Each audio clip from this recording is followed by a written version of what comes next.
Hi, bestie. How are you doing today? I am so happy you made it. Thank you so much for stopping by the Best Friend Book Club. Today we have something very special. So, I have put together a list of everything in A Court of Thorns and Roses that stuck out to me as important, connecting to the other books in the series or connecting to the other series that Sarah J. Maas has written, like Throne of Glass and Crescent City. So if you have not read the entire Maasverse, there can be spoilers for the whole thing. Nothing super detailed, but again, just want to point out there will be spoilers. So do with that information what you will, but I am so stinking excited to get into this, so let's just jump right in. Also, if you want access to the PDF versions of my chapter by chapter summaries or all of my theories put together, make sure to check out my Patreon, patreon.com/bestfriendbookclub, and check it out over there. But let's just jump right in. In chapter 2, the cottage that Feyre's family lives in has what's called ward marks, like W-A-R-D, etched into the threshold. And it's said that her dad paid a passing charlatan to do it for them. And I just think that that is suspicious because it's giving word marks, W-Y-R-D, from Throne of Glass. And there's the bigger theory that their mom, meaning Mama Archeron, was Fae of some sort, which I will back up later on. When Nesta and Elaine are introduced, I just thought it was funny because it says it wasn't that Elaine was cruel. She wasn't like Nesta, who had been born with a sneer on her face. Elaine sometimes just didn't grasp things. And I thought that was wild to be like, yeah, she doesn't really grasp things. I don't know. That's Elaine. To just like immediately dismiss her is so interesting with what we know happens later and what powers Elaine has later. I just thought that was very interesting. There's a part that it mentions that whenever the weather changes, it bothers their dad's knee, and I just thought that it reminded me of Rhysand when he was like, yeah, whenever it rains I get a twinge in my knee. I just thought that was like a funny coincidence. Like, Rhys is really just a 500-year-old old man. Like, he's just an old man. So I'm gonna keep coming back to this theory that their mom was some kind of being. I don't think that their mom was fully human, quite honestly. If spoilers for the rest of the ACOTAR series, because I want to say some things, but because we know what happens later, but I also don't want to like super spoil things, but also like I gave the warning. So we know that Elaine and Nesta were able to go into the cauldron and come out pretty much unscathed, in the sense that like they weren't changed other than from human to fae. And they were able to survive being put into the cauldron. Now, I feel like I'm going to keep coming back to this because there's several things throughout, but just bear with me here. So, Feyre and her sisters sleep in an ironwood bed, which I've seen some people try to connect to Throne of Glass in some way and the Iron Teeth Witches. I've seen a theory that maybe Mama Archeron was an Iron Teeth Witch. Kinda could believe that Nesta's an Iron Teeth Witch. Again, these are things that we're going to be getting into. So, let's keep moving. Okay, moving to the mercenary that Feyre meets in the village square. Definitely a fairy of some type, I think, because it's described that they have such interesting eyes, not just one shade of black, but many with hints of brown that glimmered amongst the shadows. And then on top of that, it said that the mercenary had tan skin, but that the veins were black, a solid black, and then it says that it was spider-webbed. So she's definitely seen some shit, but it sounds to me like the Vogue could be involved somehow. I don't know. These are just things that I found that they would be important enough to note, so bear with me here. We have in chapter 5, when Feyre first feels magic, she describes it as, she says, like, I recognize the power deep in my bones from some collective mortal memory and terror. Now, I think she recognizes the magic deep in her bones because her mother had magic of some type, and therefore her ancestors also had some type of magic, and I think that's what she's feeling in that moment. Of course, I can be wrong, but I just don't know. I'm gonna need everyone to just, for the entirety of this episode, just put on your tinfoil hat with me. Like, we're just gonna go on this ride. I could be completely off with a lot of these things, but with ACOTAR 6 coming out, I feel like I'm going absolutely crazy. So please just bear with me. We're gonna ride this crazy train together. Let's go. In chapter 8, when Feyre is walking through the gardens, she thinks that she hears two people behind her. She turns around, there's only light there. And I think that that was the fairies that live in the spring court that were glamored. Like, she was glamored to not see them, I guess, or they were glamored to not be seen, however you want to put it. But I think that's what that was. In this chapter, I don't know if I said what chapter it was. This is chapter 8. In this chapter, Tamlin also asks Feyre, "Didn't your mother tell you anything about us?" Did Tamlin know their mom? Because why would he ask a question like that? And I was talking to someone and they were like, oh, like maybe meaning like, didn't your mother tell you stories about fairies or like bedtime stories about fairies or that kind of thing? But I'm like, no, Tamlin knew their mom. I feel like it would have come out by now, but maybe not. When Lucien and Feyre are in the forest and the Bogue is passing through and she's trying to think of pleasant things to calm her mind, one of the things that she thinks of is, quote, "a starry, unclouded night sky, peaceful and glittering and endless." The hints were there. The hints were there. Were we picking them up? I know I wasn't. At this point, I'm like, okay, who gives a fuck? Oh, a night sky brings her peace? Okay. This is literally chapter 10 in book 1. And we're getting those pieces so early, which I thought was so interesting. Obviously, yes, we know about the drawers that she painted, but that's like clearly spelled out for us. Like, they mention those drawers so many times, but it has never once been mentioned that that's something that brought her peace. It's not been mentioned as like a point to prove that it's her and Rhys. You know what I mean? In chapter 11, Feyre learns about the puka. And all I can think about is Puka Nacua from the NFL. He plays for the Rams. I literally, like, every time it's like, oh, the puka, I'm like, Puka Nacua, what are you doing here? It's insane. Ooh, okay. So Feyre has a dream about skinning Andros when he's in his fae form, not in his wolf form.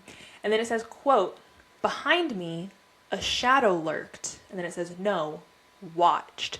This is for sure Rhys visiting her in her dreams. Like, that shadow that's watching her is definitely Rhysand. You cannot convince me that it's not, because I know for a fact that is. In chapter 13, we find out that both Elaine and Nesta can read and write. And I don't know why it never occurred to me that, like, when thinking back on the series, that Nesta and Elaine could read and write this whole time, and they just never thought to teach Feyre. I don't know why that thought never occurred to me, but I was just like, oh, they fully both knew how to. I think later on we find out it's because they thought that she could. They didn't know she couldn't read and write. But I just was like, oh, wow. They both were really like, nah, she's fine. Ooh.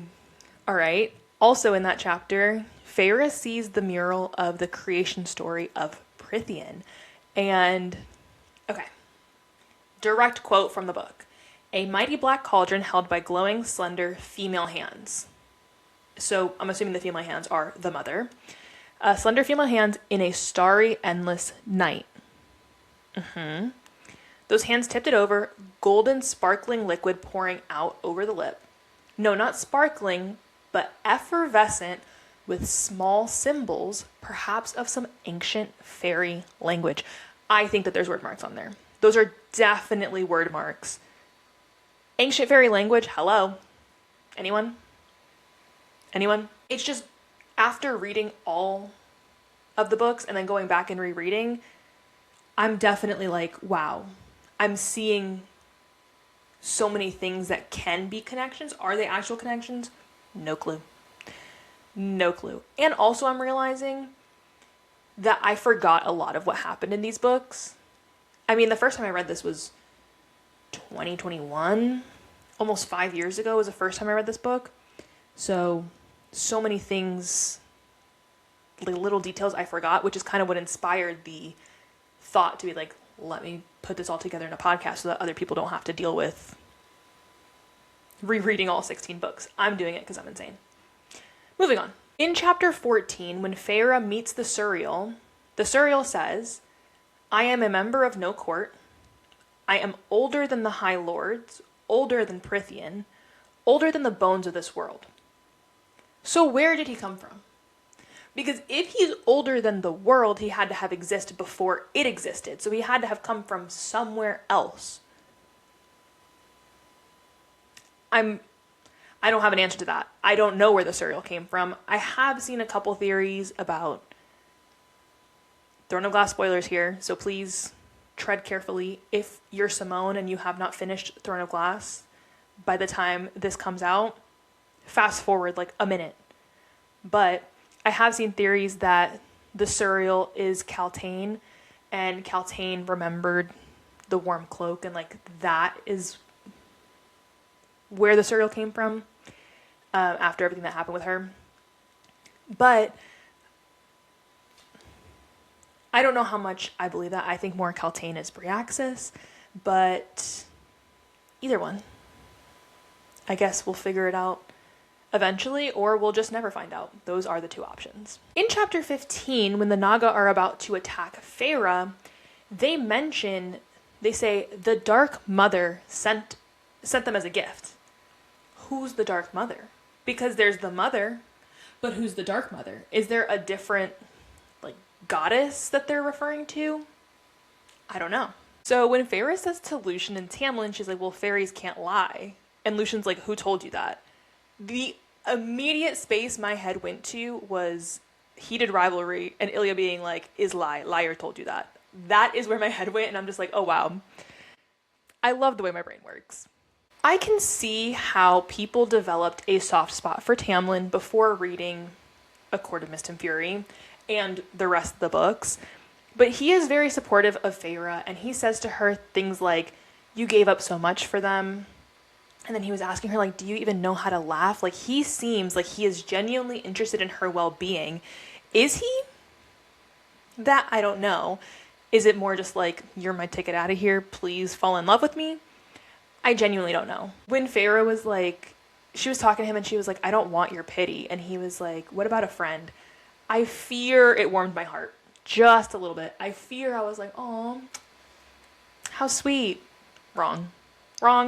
Ooh, I think this is important for later books, but Tamlin says to Feyre, I would gladly go to my death no matter whose freedom I was defending. Now, it makes sense knowing how everything plays out and how he ends up, fighting in the war with them, blah, blah, blah. But I just thought that was an interesting thing to put in there because you suspect him to be working with Hybern, but then he's actually a double agent, that whole thing. It makes sense. Like, he fully laid it out. Like, I would gladly go to my death no matter whose freedom I was defending. So, like, I don't know why we questioned him to begin with. Well, I know why we questioned him, but you get what I mean. In chapter 17, Feyre dreams about Amarantha. And, direct quote, it says, my dreams had been filled with the clicking of the Suriel's bone fingers, the grinning Naga, and a pale, faceless woman dragging her blood-red nails across my throat.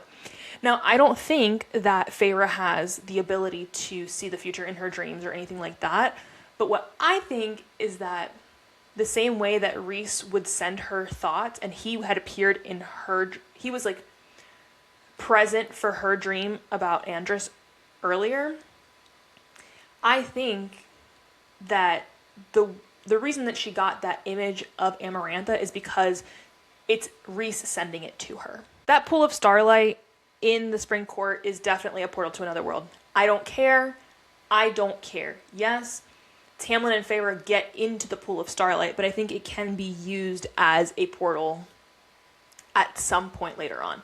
I don't believe that there's just a pool of starlight hanging out in the spring court that has no function, you know? Also, I had forgotten this and was reminded on my reread. Lucian was one of 7, but he killed one of his brothers and Tamlin killed the other one when they were hunting down Lucian. So now he's one of 5. Always going to be one of 7, of course, but there's only 5 brothers. Which I find it interesting that they're not really named. We know Eris, but the other 3 brothers, we don't ever really get names for them. In chapter 19, it is again mentioned that her dreams are, quote, all watched over by a shadow I could never quite glimpse. It's Rhys. I don't know how many times I need to say this. It's Rhysand. In chapter 20, I found it very interesting that Feyre was able to paint an entire image of the Adder just based on his voice alone. I don't know how that happened. I don't know. I just thought it was so interesting that she only heard it talking to Tamlin and then was like, oh, I can fully paint this guy. There are so many mentions of the mating bond before we even know that she has this mating bond. For example, when she's at Calanmai, she says that there was a string tied to her gut that pulled her toward the hills. And obviously we know Rhysand was over there, but it's little things like this. It's seeing him in the dreams. I keep saying seeing him, but like he's present in her dreams somehow, pushing images towards her. This string pulling her to the hills for Calanmai, like it's all there. It is all there. In chapter 21, Lucian is able to winnow. It says on page 192, he vanished into nothing and a second later someone grabbed my elbow and yanked me out of the crowd. So my friend had pointed out to me, she was like, they're not supposed to have magic, or not supposed to have a lot of it anyways, because Amarantha has got everything on lock. So I find it interesting that Lucian's able to still use so much of his magic throughout the book. But yeah, he winnows here. I also forgot that all 7 lords have to perform the Great Rite every year, which is, find the maiden, do the deed, refill the magic for the year. But I thought it was interesting that it says the first step of the Great Rite is to hunt down the white stag and kill it as a sacrificial offering. Now, the only other time we've seen a white stag is the white stag in Throne of Glass. Can there be a connection here? I don't know. Because the white stag in Throne of Glass, there's like very few, or there's just the one white stag. I don't know. I'm spitballing here. I'm just trying to figure out, like, is there a connection of you're supposed to hunt down and kill the white stag, and then now the white stag in Throne of Glass? I don't know. Chapter 22, when Tamlin is trying to defend his actions with biting Feyre's neck, he says, if Feyre can't be bothered to listen to orders, I can't be held accountable for the consequences. I don't know about that. That was such a wild line for me. I was like, did he really just say that? Like, I'm not going to be held accountable for my own actions? I don't know. Again, in this chapter 22, we see Lucian winnow again when he vanishes from the table. And then, meanwhile, Tamlin is visibly struggling with his magic when he tries to shrink the table down so that him and Feyre can sit closer together. And then he can't really light up the candles in the gallery. Like, Tamlin is struggling to use his magic, and Lucian's winnowing in and out of places. He's, he glamours Feyre later on. Like, Lucian's pretty powerful, unless... I was going to say unless Amarantha only has Tamlin's power, but I think it's everyone. Okay, so when Tamlin and Feyre are talking about kind of like the hierarchy of there being high lords and like what that means as far as like it's not the oldest that gets the power, whatever. But it says being a high lord, even one with limited powers, comes with physical markers. It's why I couldn't hide what I was becoming from my brothers, is what Tamlin says. Now, I was like, does Lucian have those same features, whatever those physical markers are? Does Lucian have them and he's just glamoring himself? Because obviously, We know he can glamour things. And I know that they have a glamour on themselves, like when Feyre's around, so that they don't have like the entirety of their magic to overwhelm her. And so I'm wondering, does Lucian have these same features because we know who his dad is? Does he have those same features and we just don't know it yet? I don't know. I just thought that was interesting. This quote in chapter 25 made me think of Throne of Glass, but then I didn't know if it was from Throne of Glass or from A Court of Wings and Ruin, where Feyre says, "My father once told me that I should let my sisters imagine a better life, a better world, and I told him that there was no such thing."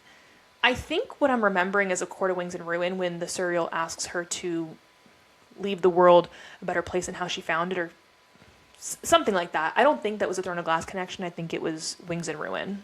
In chapter 26, it's when we get the visit from Rhysand, and Rhys says when Lucian calls him a whore, he's like, her whore I might be, but not without my reasons. So Rhys is already laying the groundwork. Like, dude, you don't even know the half of what I'm doing for this bigger picture. You know what I mean? I just thought that was interesting that we're starting to get those first little hints at that. I also found it interesting that when Rhys uses his power on Feyre, she describes it as power seizing her body, and she even says, "Even my blood flowed where he willed it." And this is allegedly just a fraction of his power. Now, even her blood flowed where he willed it. That's crazy. It's giving blood bending from Avatar, but I don't know. I just thought that was so interesting. I don't know. I found it of note and figured I'd tell you. And several times throughout this encounter, Feyre says that Rhysand's voice is like a lover's. It is said several times that his voice caresses her like a lover. Like, it's, the hints are there. I didn't pick up on them that first time. I did not. In chapter 28, we get yet another description of Nesta that caught my attention. Let's get into it. So it says, quote, "She'd been made differently from something harder and stronger than bone and blood. She was as different from the humans around us as I had become." So that is again giving into my theory that Nesta is an Iron Teeth witch. It is said several times about she's got like the shields around her mind made of iron and blah, blah, blah, blah, blah. We'll get to it, but that is just another thing to point out.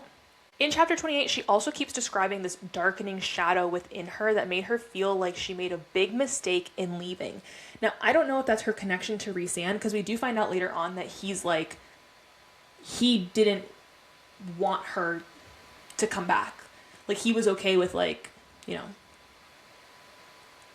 her not being brought to Amarantha, hence why he gave Claire's name to Amarantha. Like, he didn't want to see those things happen to her. So I don't know if that darkening shadow was just her internally being like, I don't know, something's calling me there, I gotta go, or if that shadow was Rhys. Because then again, in chapter 30, it's mentioned that Feyre feels that there is a shadow in her heart, a shadow that trails every step. I think it somehow has to be connected to Rhys, because I don't believe that you could be saying all that and it's not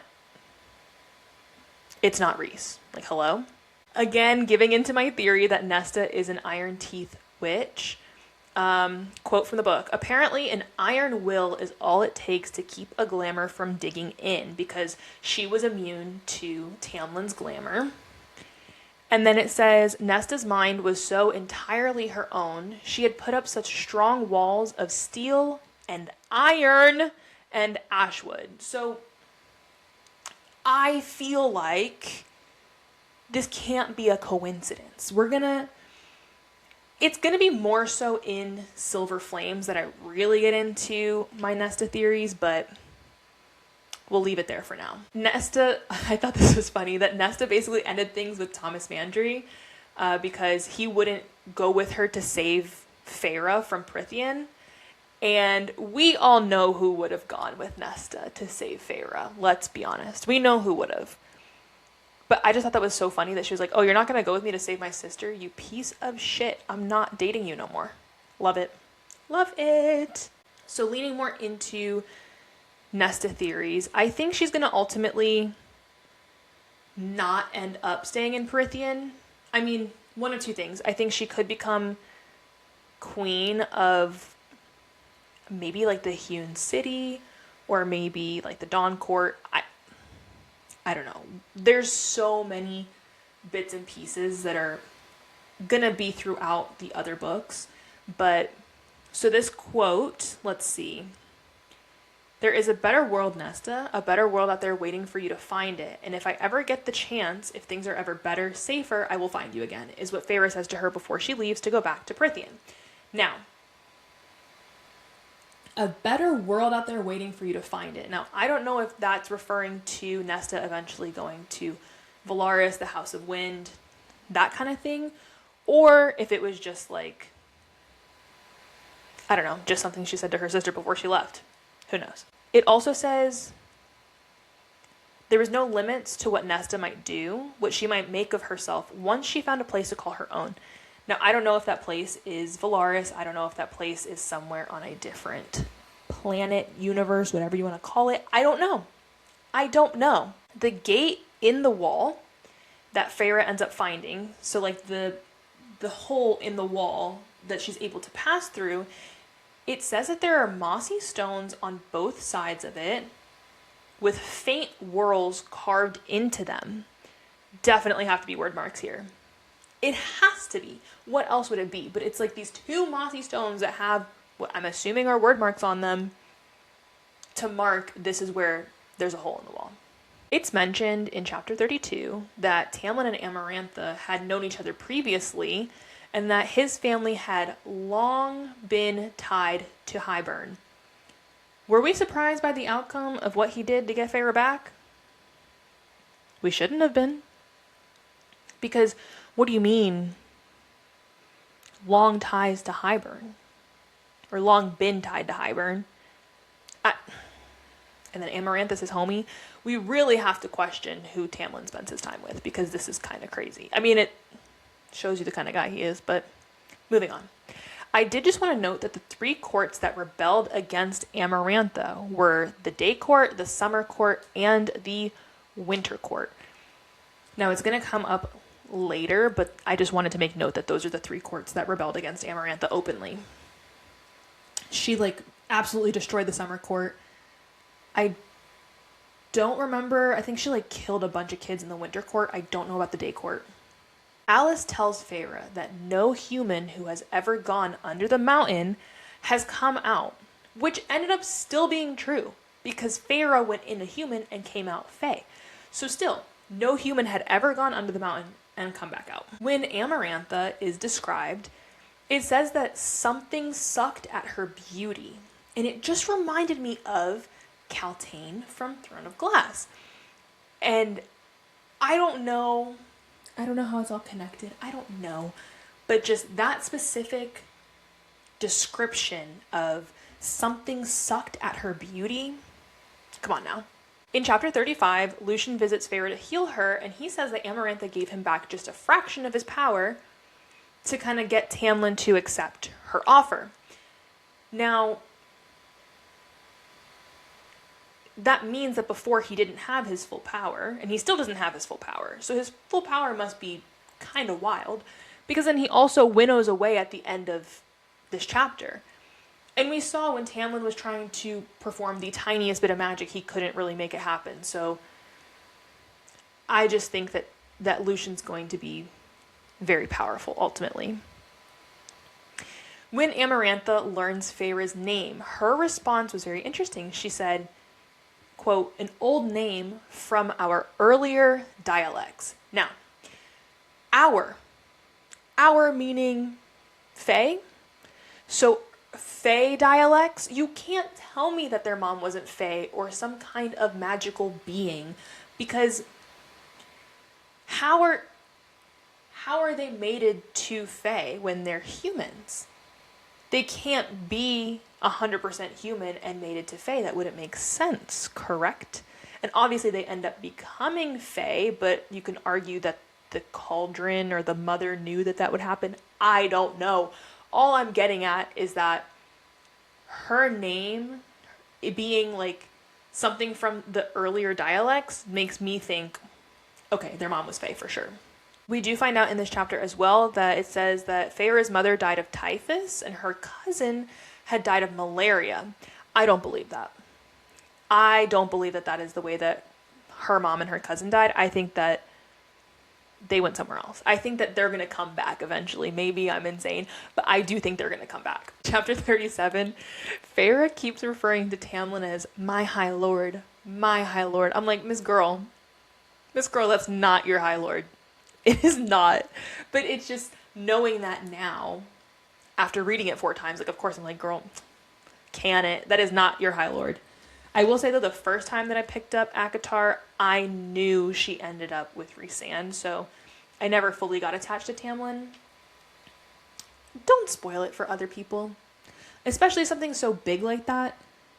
If you're going to post stuff, you got to put a little spoiler warning on it, because it's like, I feel like the experience of getting to read it the first time and not know that she ends up with who she ends up with, it's a beautiful thing. Chapter 38, again, Rhysand's voice is described as an erotic caress. The signs were there. The signs were there that this was her man. She obviously didn't pay attention to him. Ooh, okay. I really liked this piece. Okay, so the cloak that Lucien brings into Feyre, he says he stole it off of one of the guards. Now, it has Amarantha's coat of arms on it, which is a sleeping dragon. But there are no dragons in Prythian, right? Could it be a sleeping dragon or maybe a sleeping wyvern and Feyre doesn't know what a wyvern is? Anyone? I don't know if I sound insane, but I'm just like, there's no way that Amarantha's coat of arms being a sleeping dragon doesn't mean something more than just that. It's a sleeping dragon. There are no dragons. So how would we get that coat of arms? Or were there dragons at one point in time and they no longer exist? Like, it's never mentioned that there are no dragons. So I was kind of spiraling here when I was taking notes. Chapter 40, Rhys is talking directly into Feyre's head, and he's saying things like, don't let her see you cry, put your hands at your sides and stand up, don't give her the satisfaction of seeing you break. He's saying all this stuff, and I'm like, this can't be the bargain between the two of them. However, we know he's Daemati, and that he has the ability to speak into anyone's mind. So I was like, this is the mating bond between them. It's not the bargain that they have. But it can be the mating bond. It can also be that he just has those powers, because I've been thinking about the fact that it hasn't been mentioned at all. This is skipping way ahead to Silver Flames, but at no point in Silver Flames can Cassian and Nesta speak directly into each other's minds. Let's unpack that later. We won't unpack that today. But I just was thinking about that because I was trying to compare the two, and I know that at the High Lords meeting, we see it with, I think, the Lord of Winter, that he's like speaking directly into his mate's mind. I don't know. So in chapter 42, Rhys comes into Feyre's cell, kind of opens up to her a little bit about how he feels about being Amarantha's whore. And then she's like, why are you telling me all of this? And he's like, I'm tired and lonely, and you're the only person that I can talk to without putting myself at risk. That's not the main reason. Obviously, he feels drawn to her in some capacity. He also reveals to her that the reason that he paints her every night is so that Tamlin can see where she was touched. And it gives him a little bit of innocence when all of this is over. And then he says, believe me, I would have liked nothing more than to enjoy you. Good sir. Good sir? What could you mean by that? In chapter 44, it says the bond between us went taut. When they're talking about the bond between Feyre and Rhys, when he's trying to get her while she's being attacked. Now, the bond between us, could it be, that's definitely the mating bond, not the bargain bond, whatever the, don't piss me off, because it's not the bargain. It's not the bargain. It's the mating bond. And also how she flashes between her body and his body. It's like, it's him, okay? It's the bond to him. In chapter 45, when they decide to give Feyre the little kernel of their power, it says, we'll bestow what our predecessors have granted to few before. Now, few suggests that there have been multiple people, granted few, but what's few to Fae? But to multiple people, I want to know. I feel like, because they say like only a certain amount of people have been made, like, what's the girl's name? Miriam and Feyre. And technically Amryn, I think. But I feel like it has to be more than that. There has to be someone else in history that was made, I think. Okay, this one might be one of my favorites of the whole thing, so that's perfect because it's going to be the perfect one to finish us out. So, chapter 46, Feyre's talking to Rhys, and she's like, why did you try to jump in and save me, basically? And he's like, he said, I want my future offspring to know that I was there and that I fought against her at the end, even if I couldn't do anything useful. Okay, cool, whatever. He then goes on to say, because I didn't want you to fight alone or die alone. And if you go back, he says it on page 413. If you go back to page 153, when Tamlin and Feyre are talking about the fairy that, I lost my wings, she took my wings, that whole thing, he's like, why? Like, why did you comfort him in that moment and lie to him when you knew that he was going to die? And she said, because I wouldn't want to die alone. So just that exact line being said by both of them, I just thought was so significant because I'm like, they're connected. Ooh la la. But that is going to wrap up all of the things that stuck out to me in just the first book, A Court of Thorns and Roses. If you want to keep up with me on social media, you can find me at bestfriend.bookclub or at simply serotonin. That's more like my bookstagram. The podcast page is at bestfriend.bookclub. And if you have made it this far, what emoji are we going to use today? If you have made it this far, feel free to DM me a paintbrush emoji. And yeah, that'll be it for today. Thank you so much for stopping by book club, and I can't wait to see you next time. Bye.